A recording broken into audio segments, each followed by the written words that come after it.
Hello and welcome back to Politics for Beginners. My name is Clinton.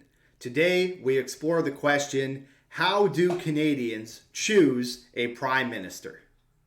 Well, it all comes down to members of Parliament. When I first started creating this video on how Canadians choose the Prime Minister, I thought it was a very simple, straightforward question. Put as simply as I can, Canadians vote for MPs. Those MPs go to Ottawa, and those MPs choose who is going to lead them. In very simple terms, that's how it works.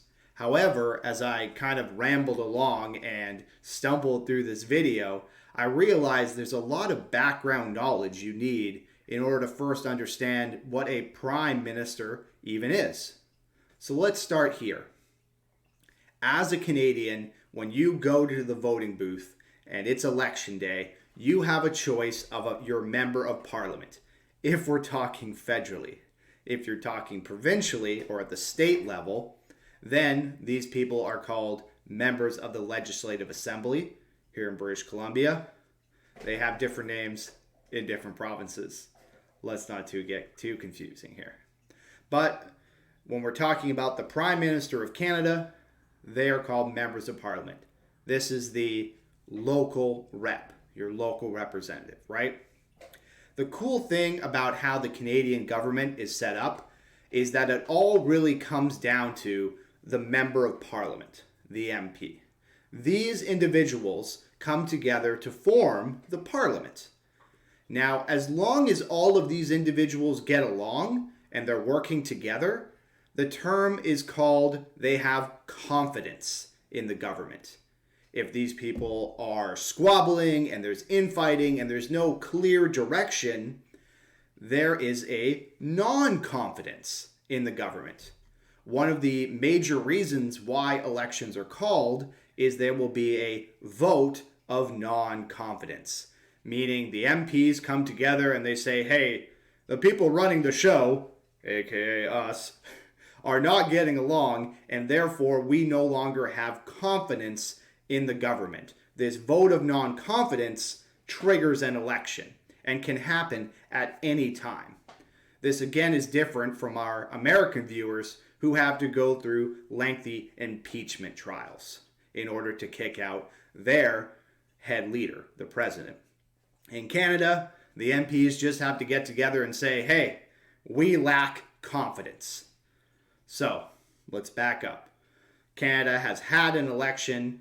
Each little community has elected a local representative known as a member of Parliament. These then come together, they have confidence in the government, and they will choose a Prime Minister. Now, how do these members of Parliament choose the Prime Minister? Well, according to the Canadian Constitution, they can really pick whomever they want as long as that person has a seat in Parliament. That is really the only prerequisite. They can't just choose some random Joe off the street. They have to be part of Parliament already. Now, because things can never really be that simple, how does it actually work in reality? And this is where the concept of political parties is very important when choosing the Prime Minister. A political party is essentially a club. It's a group. It's an organization. I like to call it a color because every political party has a color, except for the Conservatives and the Bloc Québécois, who are both different shades of blue. But if you hear blue just on its own, we're probably talking about the Conservatives. Anyway, so a political party is an organization that has a certain mission and certain values and certain policies that they tend to push forward. So how the political parties in Canada are structured, for the most part, is that we have Conservatives on the right, we have NDP on the left, and we have Liberals in the middle. That is how the parties traditionally structure themselves. Now, this whole right and left, that could be a whole other video in itself, but let's just kind of use it as a template for now as a starting point. As a citizen of Canada, you can join a party. And as being a member of a political party, you get to vote for their leadership. So right now, Justin Trudeau essentially has three hats, if you want to put it that. He is the member of Papineau, Quebec. That is his local riding. He is the leader of the Liberal Party of Canada, and he is the Prime Minister of Canada. So how does him being the leader of the Liberal Party tie into his prime ministership? It is because in the most recent 2021 election, the Liberal Party gained the most amount of seats, right? If we were to actually add them up, and maybe I can have the numbers on screen because I don't have them on the top of my head, but there were more Liberal MPs elected than Conservatives and NDPs and Blocs. The Liberals had the most number. Therefore, when they came together to vote for who's going to be Prime Minister, Justin Trudeau was selected. Does that make sense? See, in 2015, the Liberals were elected with a majority government. And that means that the amount of Liberals actually exceeded 50%. So let's just use round numbers. Let's say there were 400 members of Parliament. That means that there was at least 201 Liberals, giving them over 50%. So when that vote happened, who are we going to choose to be Prime Minister? Justin Trudeau was selected. In the most recent election, he didn't get that 50% threshold, so he was awarded a minority government, which means that the NDP and the Bloc, two other political parties, had to go along with him and say, okay, we are going to allow Justin Trudeau to remain as Prime Minister. The political parties don't actually have to do that, though. And this is what comes to a very interesting moment in Canadian history, the election of 2008. In the election of 2008, after all the dust had settled, Stephen Harper's Conservatives had won a minority government. So their party had acquired the most members of Parliament. They had the most local representatives. However, it was below that 50% threshold. The opposition parties realized, hey, if we add up the Liberals, the NDP, and the Bloc Québécois, our opposition parties actually outnumber Stephen Harper's Conservatives. So they did something, or attempted to do something, quite historic. They voted for Stéphane Dion, who was the Liberal leader at the time. The Liberals, the NDP, and the Bloc Québécois came together to say, we don't want Stephen Harper. As members of Parliament, we actually want Stéphane Dion.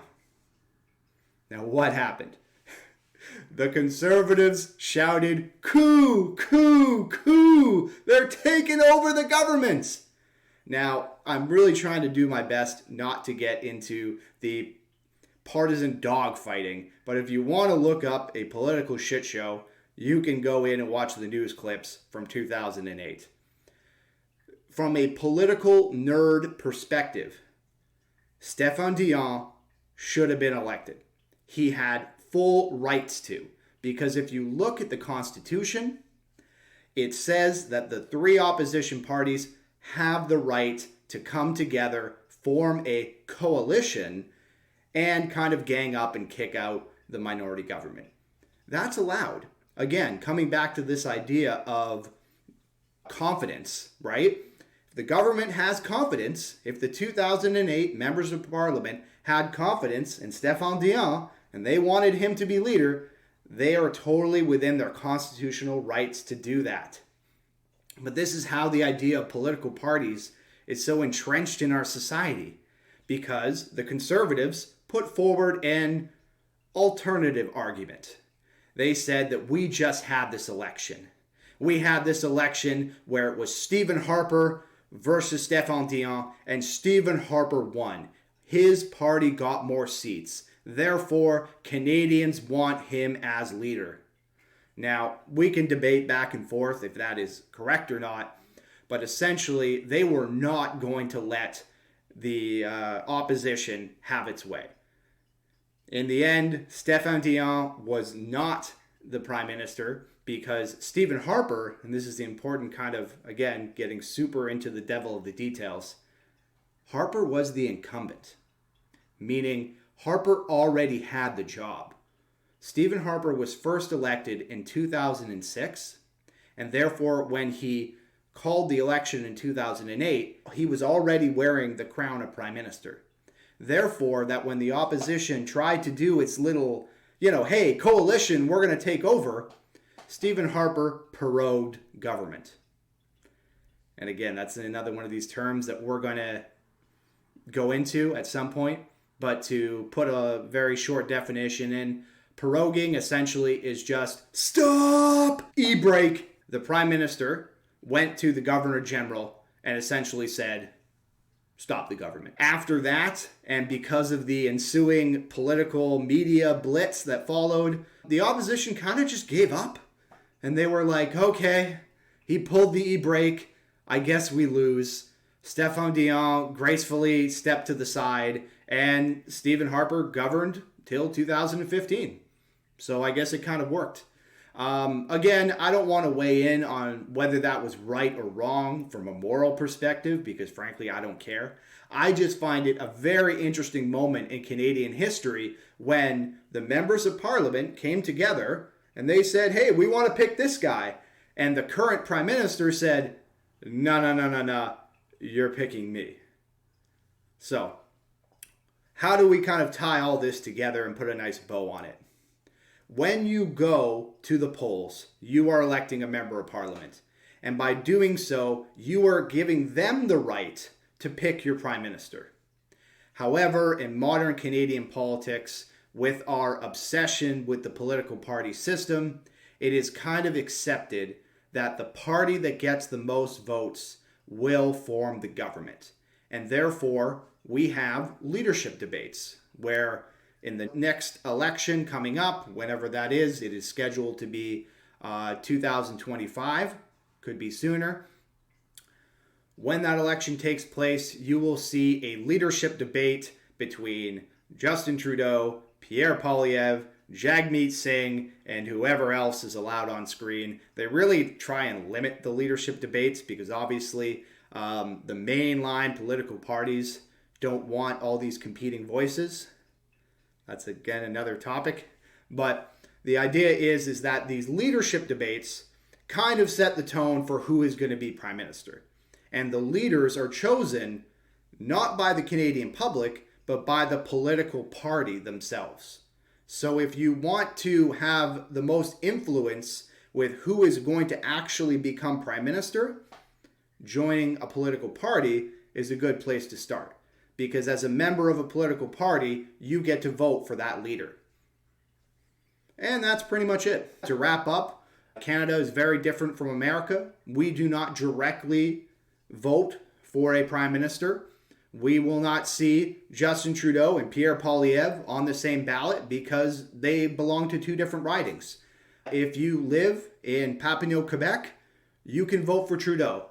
If you live anywhere else in the country, you can't vote for Trudeau. We can go more in depth into the role of the prime minister because even though the president of the United States is known as the leader of the free world, pretty dope title, I might add, the Canadian prime minister actually has more powers if you look at it, again, in the political weeds. And we're all about the political weeds here on this show. I'm trying to keep it basic, but I do want to, dive a little deep when we get the chance to.